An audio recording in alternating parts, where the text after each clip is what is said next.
What is going on, guys, and welcome to another episode of Down South Adventures. Now, we're back over here at Jeffrey's. We're still on Project Z, and this video was just going to be some tie rod bellows.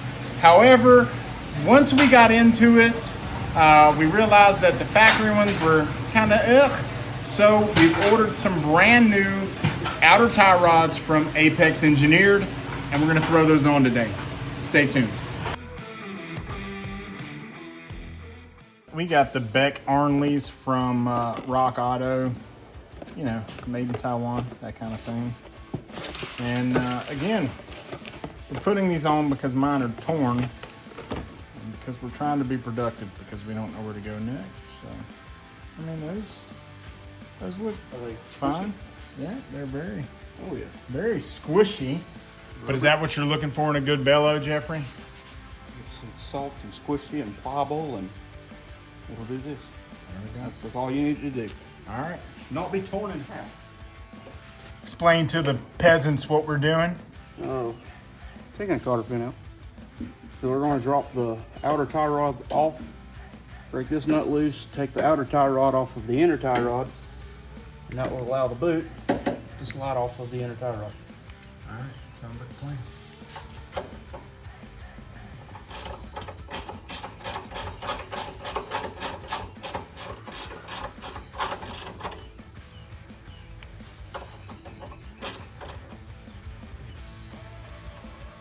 And while the bellows are off, we can inspect the inner.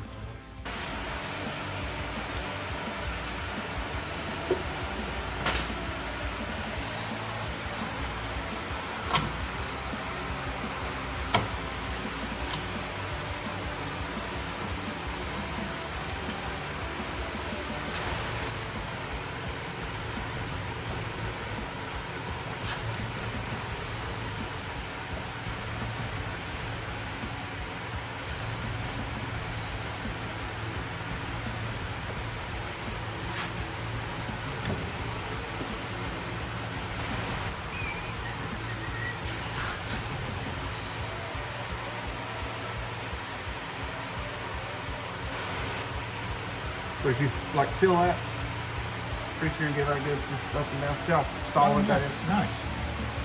Like it's nowhere near bad. Yeah. It actually feels really good for as old as it is. Now if you grab the Element one, it's probably going to go Gotcha. and like just flop. Yeah, that would make sense. Oh, willy-nilly, loosey-goosey.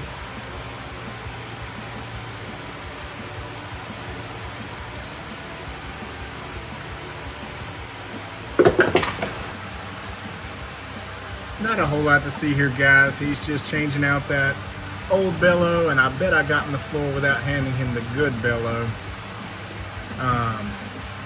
Boom. He is prepared. So surprisingly, these like 40-year-old inner tie rods, that one looks a little stiffer. Super stiff. I was gonna say that one looks a little stiffer than the other one. Is that a sign of bad or a sign of Sound good. even better shape? Even better. The easiest way to do them and get them off is take a knife and split it to get it over this lip here. Yeah.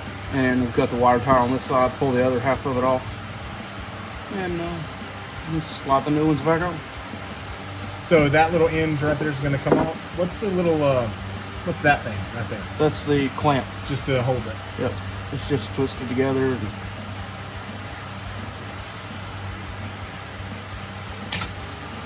All right.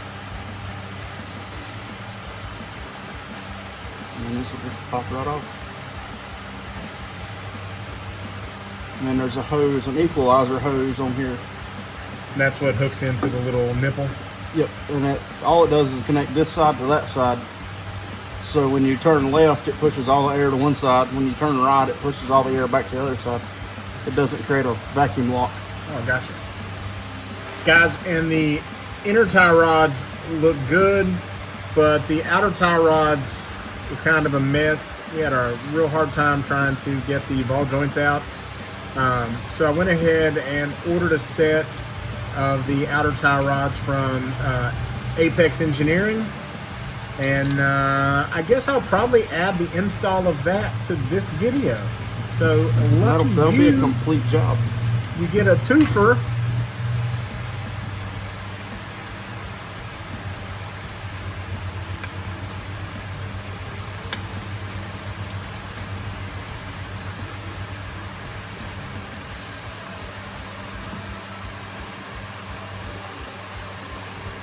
So now he's just trying to get a fat shaft through a tight hole.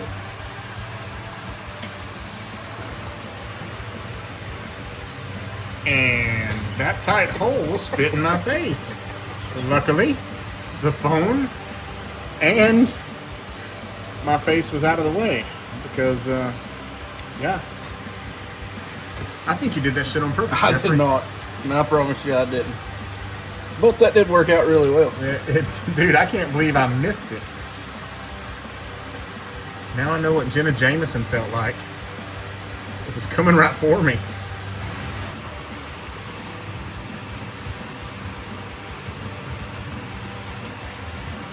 And so he's just using that pick to try to get it up and over? Yep.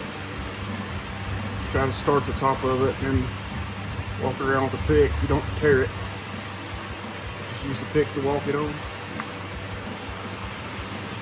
So how imperative, when you have a torn bellow, is it to fix it? Because I imagine there's people that drive around like that for years. That's how you wear out your inner tie rods. Quick. So the dirt getting in grinds it down and makes it loose. Yep. Was it the driver's side that was torn?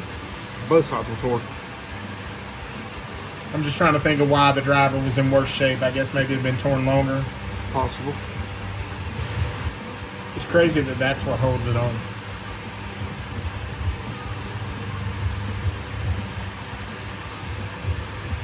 Big expensive tool. No. I just have no use for it. Until we do that. Jeffrey is opting for the clamp versus the little shitty corkscrewy twisty thing. Basically a big metal zip tie. Oh, the other thing, you can use zip ties on these. Did that come with the bellow? Yeah. So why would somebody use that over the other thing? Or use the other thing over this? The other ones are quicker and easier. And that's what factory has on it. Gotcha. I feel like that was pretty quick. Now that I'm watching though, it looks like a pain in the ass.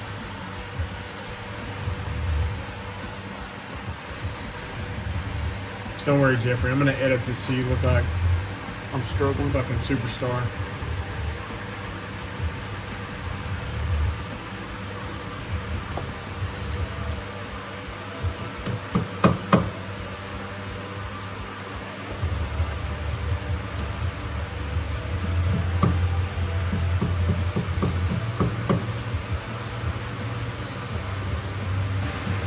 Alright, so here you can see the side that he left the little squiggly thing on, but he's getting ready to change it, folks.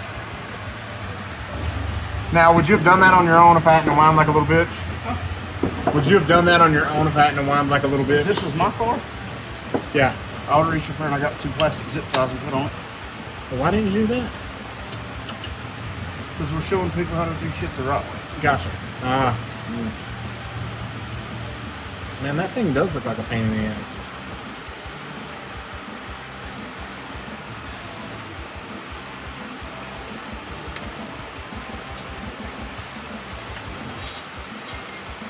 Alright guys, Jeffrey didn't want him to be mismatched, so he came over here to the driver's side and he's putting on the metal banding instead of the little twisty thing.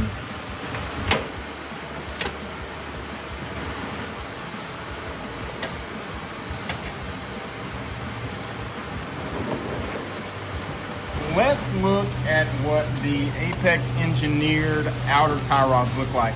Now, normally I would have picked probably a different color, but I had to actually pick what was in stock, and luckily what was in stock was like my second choice for colors. So we went with Hammer gray. hammered gray. And actually the owner mentioned that this hammered gray is going to be, it looks good. I mean, I just think it's gonna be a little compliment, and I'm probably gonna do some gray engine dress up stuff. But the owner of Apex said that this was an easy one to clean. And so these feel nice, they feel beefy. It looks like one of them has a logo on it and this one doesn't, I don't know why. but one of them doesn't have a logo and one does. I don't know if that matters. No, the threads are the same in both of them, so that's weird. But either way, look decent. But Jeffrey, when it comes to something like this, I guess we'll take the factory one out and compare. I just want folks to, you know, see what the difference is, because I think a factory one's like $24 versus this set was maybe 100, 110.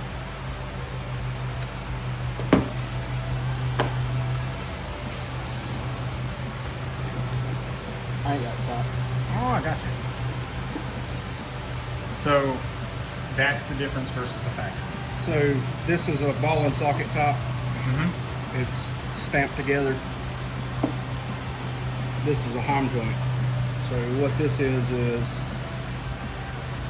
it's not going to wear out as much as this. This is a replaceable joint. This is a replaceable part. Gotcha. This is a lot beefier, a lot stronger.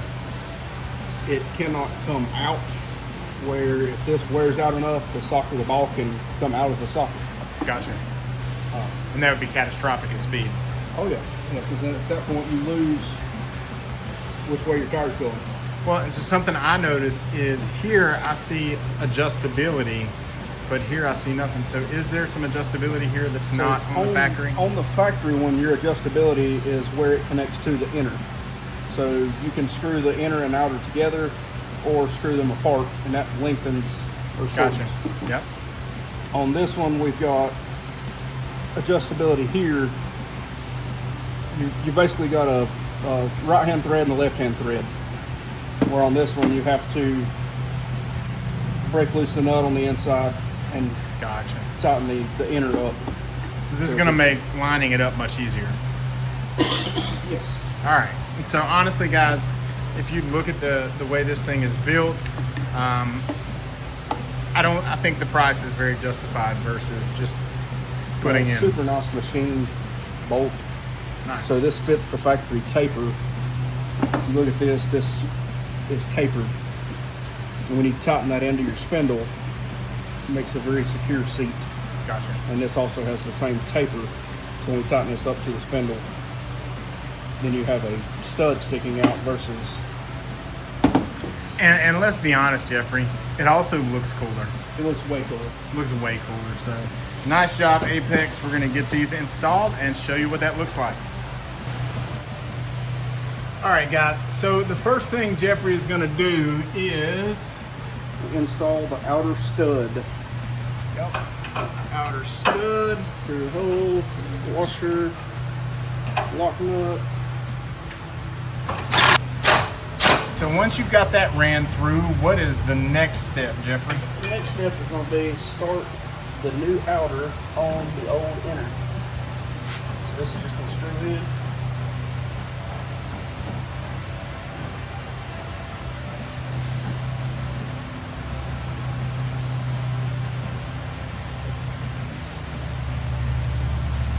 I'm just guessing, kind of eyeball the wheel to see if it's straight. Because we knew it was straight when we took the old tie rods off. I'm going to leave a little bit of room for adjustment. About right there.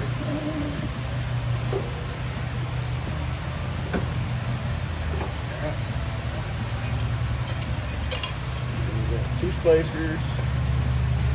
And these are called misalignment spacers. Uh-huh. So what they do is they allow this ball to pivot, and there's a little radius cut on the very bottom edge to where that misalignment spacer can go inside the socket of the arm joint. So we've got 2 spacers, misalignment spacer, arm joint. So close. Misalignment spacer, and nut.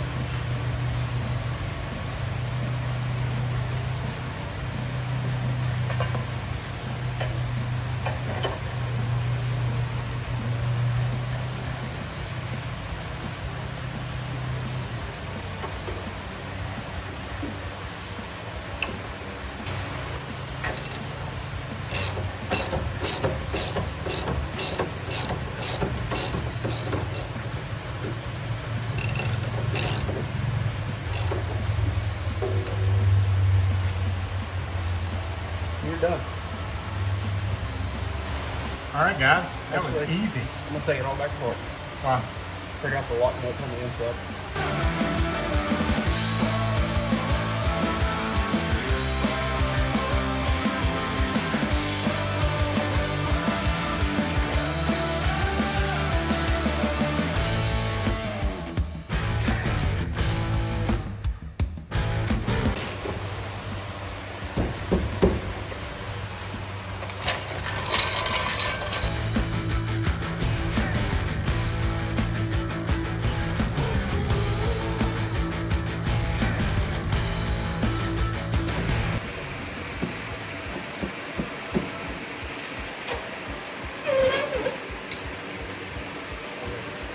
All right, guys, that was a short one, and I was gonna say an easy one, even though I didn't lift a finger, but it looked like the bellows are harder to install than those things were. Bellows are harder to get to. And They're further in.